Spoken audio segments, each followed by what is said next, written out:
This is Water Elemental. And this is Axis, and we are here today to talk about the League of Legends! An ongoing show where we talk a little bit about everyone's favorite mobile-style battle game. And, well, this week's no different, folks. We've got a patch to talk about. We've also got some interesting skins coming up on the PBE, as well as some very fun stuff to do on live, such as Doombots. Doombots. We're going to jump right into it. First things first, as per usual, patches. Patch 4.12, yes, we set it out here, comes with all kinds of new stuff. First of all, we have those dang jungle timers. They've been put back into the game.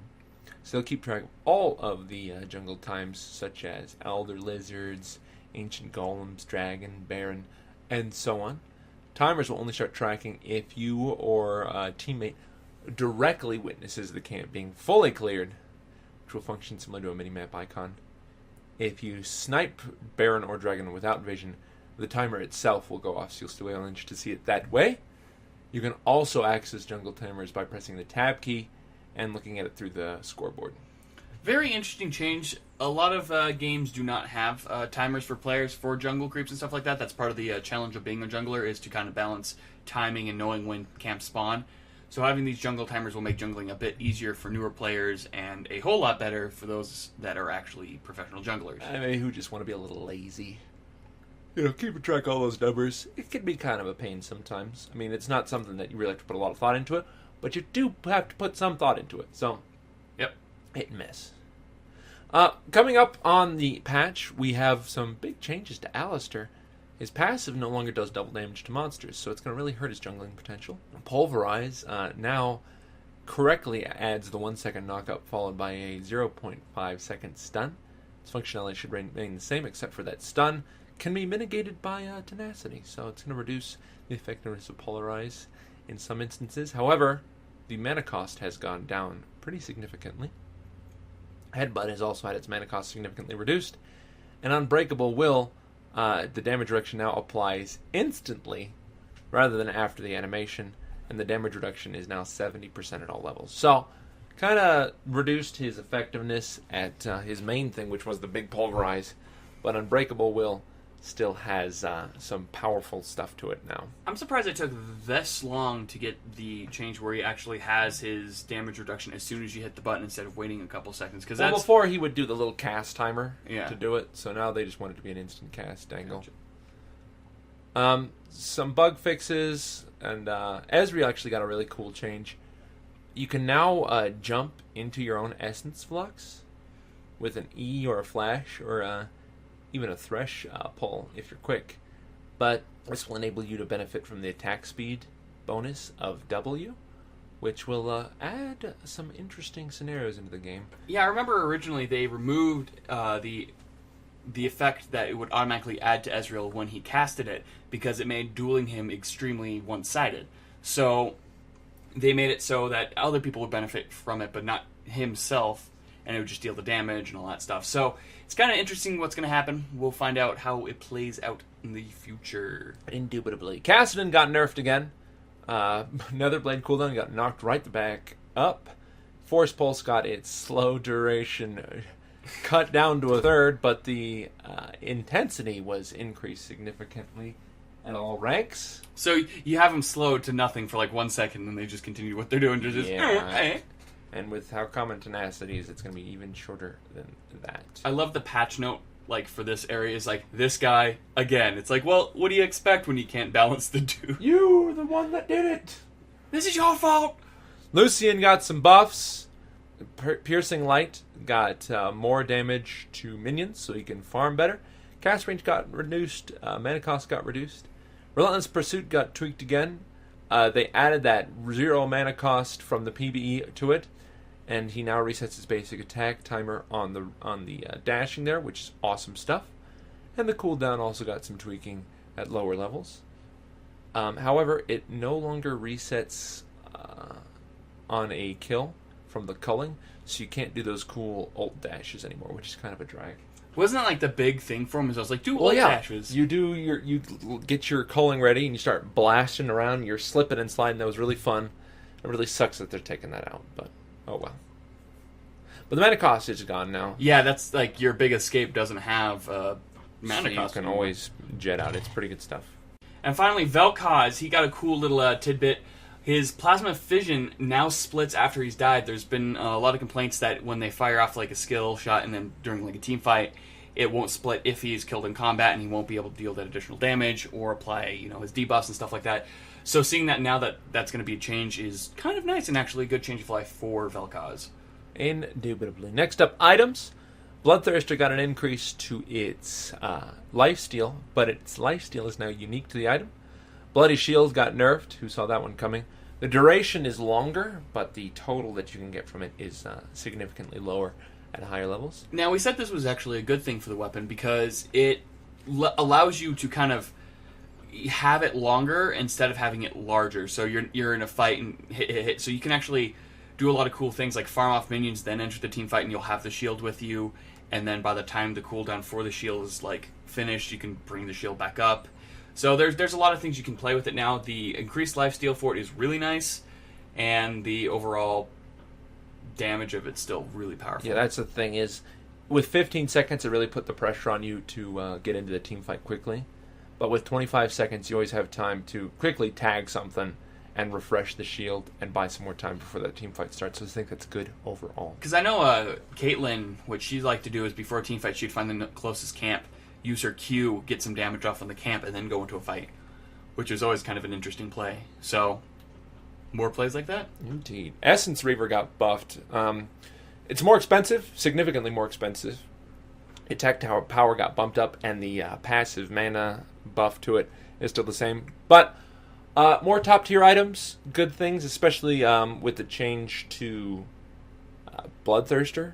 Having another crazy powerful flat attack damage item rather than having to go for the big crit items instead is a good change, and I think Essence Reaver is going to be very popular, especially on like Ezreal or Lucian or Corki. Jinx, like I said, Jinx. That's ridiculous. Yeah. Anyone that can benefit from maybe not having to go for maybe a tier if they would usually go for it, or another item, or just depending on their base mana, I think it's a good change. Then the Ardent Sensor got an ability power boost. No price difference, no nothing. It just got a increased ability power, so it makes it stronger. Yeah, they want to make Ardent Sensor a little bit more appealing. The attack speed thing is nice, but giving you a little more bang for your buck because they played it pretty conservatively is a good change. Yeah, because you only have certain characters that can benefit for the healing and the shield effect and all that stuff. So you got to kind of be more enticing for the characters that can use it, so they're like, okay, this will benefit more for me if I get this instead of going with my normal build. Manamune got changed. Now you have to get a pickaxe in a Tear of the Goddess to get it. The total price increased by 100 gold, and the total attack damage increased to 25. I'm kind of torn on this. I like just buying a quick longsword, because that's an easy, cheap item that I can get and carry with me, and it's going to give me really quick results, whereas saving with a pickaxe, it's almost double the cost. Well, more than double the cost. And the damage is only up by 5 is the problem.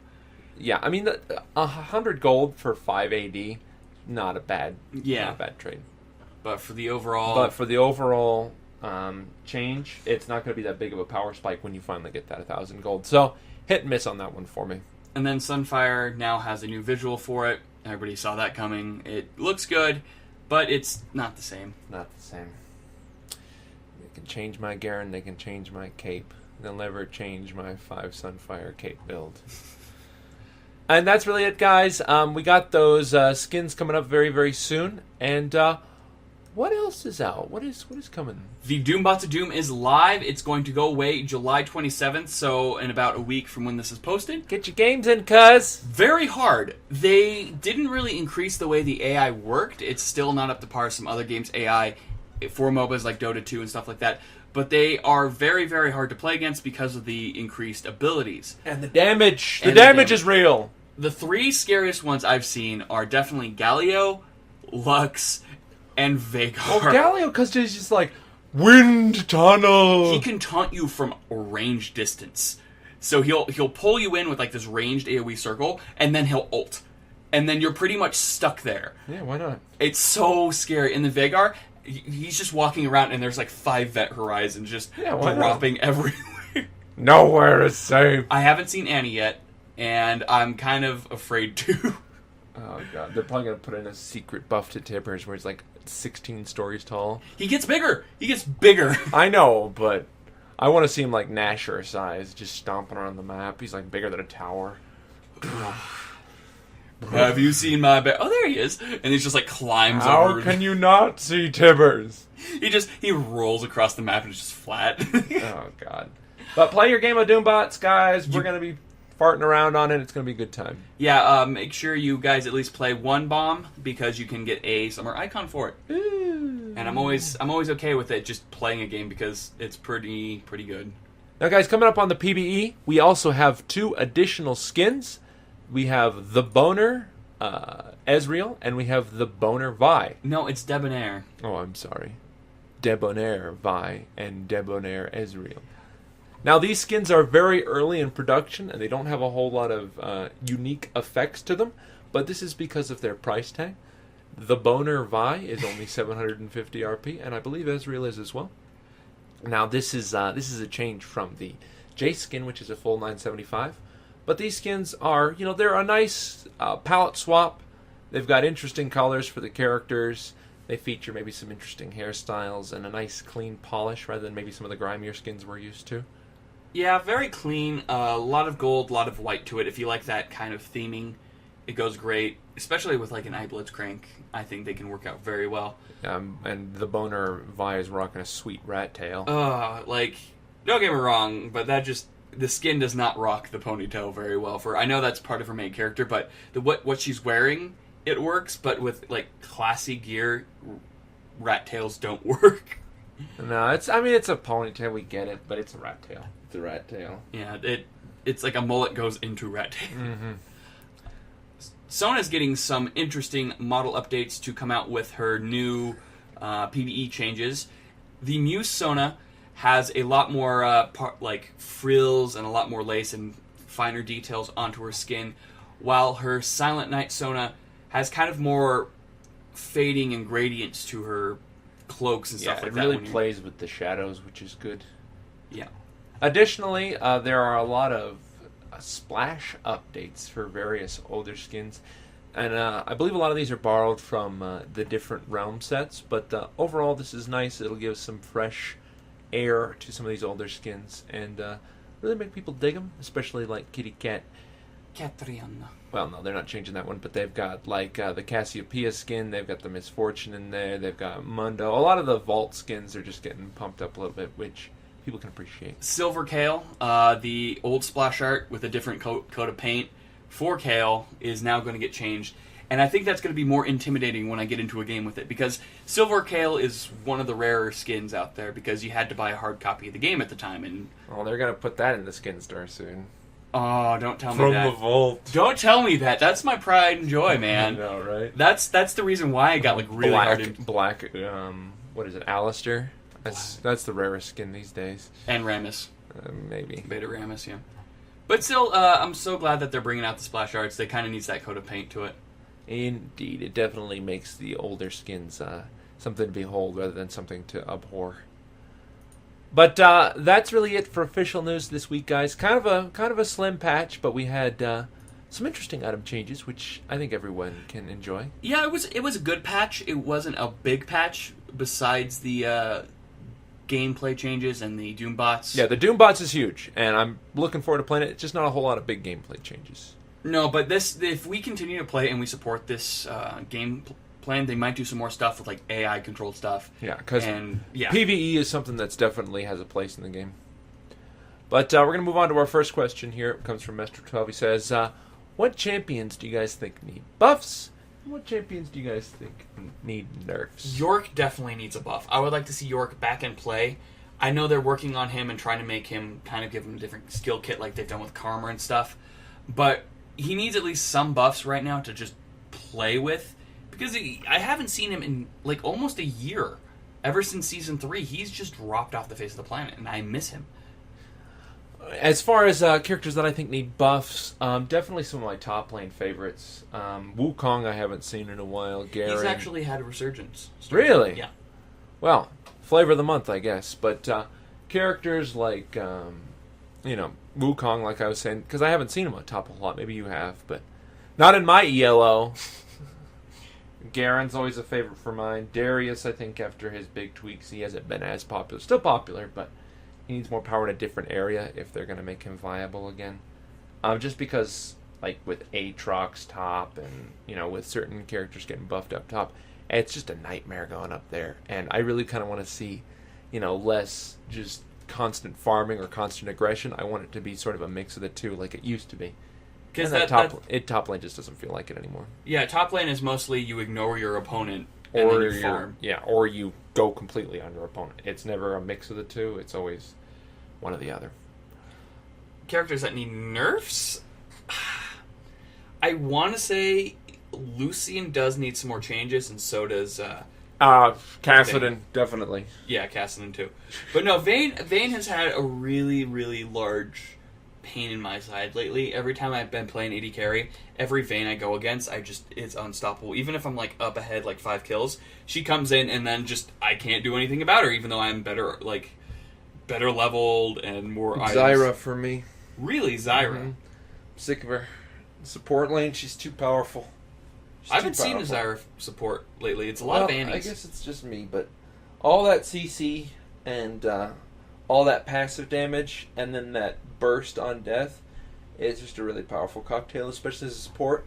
Like, Karthus' passive is kind of crappy because he wants to stay alive. Zyra is willing to sacrifice herself for the team, so her passive is actually a good deal. So for me, I think she's got a lot of power for her role. Maybe her CC needs to get toned down a little bit. Next question comes from Drizzle Gizzle, our good friend. He says, what fertilizer does Riot use to make their lawns and trees resistant to such powerful explosion, dismemberment, flames, frost, and other forms of maiming? Well, I think this goes back to the Baron Nashor argument, where most of their creeps, their monsters, even their characters aren't really real representations. They're summoned and mechanical. So I doubt that those blades of grass are really blades of grass. They're probably sharp metal. I'm thinking they're probably like projected through the Nexus. Like, you know, all the area around them is shaped to be the battlefield, and then as you finish the match, it probably just kind of magically goes away, or it just resets itself. Yeah, I think it's kind of similar to what they did with Dominion, where that mine area is sort of stopped in time, because the Nexuses exist in the real world, and they sort of take that area, but I don't think they're actually hitting the area in real life. I think it's a projection over the area, and it's mechanized and protected, so that we can be used over and over again. Yeah, because I bet the Fields of Justice is where people go to settle arguments and disputes. So, you know, you need a place that is consistent to be a battlefield or an arena. It's like an arena that doesn't clean up the blood afterwards. But as far as a joke answer to the joke question goes, I would say they fertilize it with the tears of low elo players. or like the bodies of all the Teemos. Just maybe grind them up. There are a lot of dead Teemos. But that's really it for questions this week, guys. We love to answer questions. We try to answer at least 2 every week. If you have any questions for us, like Drizzle Gaming HD had, then you can send them into the comment section below. You can send it to our email, it's fastagaming@gmail.com, or post it on our Facebook, Twitter, or website, all of which can be found in the links below. Website's definitely a good thing to check out. We did a collaboration video with a awesome Knots player this week. Check it out, guys. He's really fun, really great. I really enjoyed playing with him. We're hopefully going to do some more stuff later on. Part 1 is on our channel. He's going to get Part 2 up on his, so go ahead and subscribe to his channel. Check him out. Really great guy. Does a lot of MOBA stuff, a lot of different gaming, so check him out. Yeah, I definitely subscribe to his channel, and so should you. Anyways, this has been Water Elemental. And this has been Axis, and you have a lot of swords in your room. Yeah. A lot of swords. Like more than one. I'm an otaku.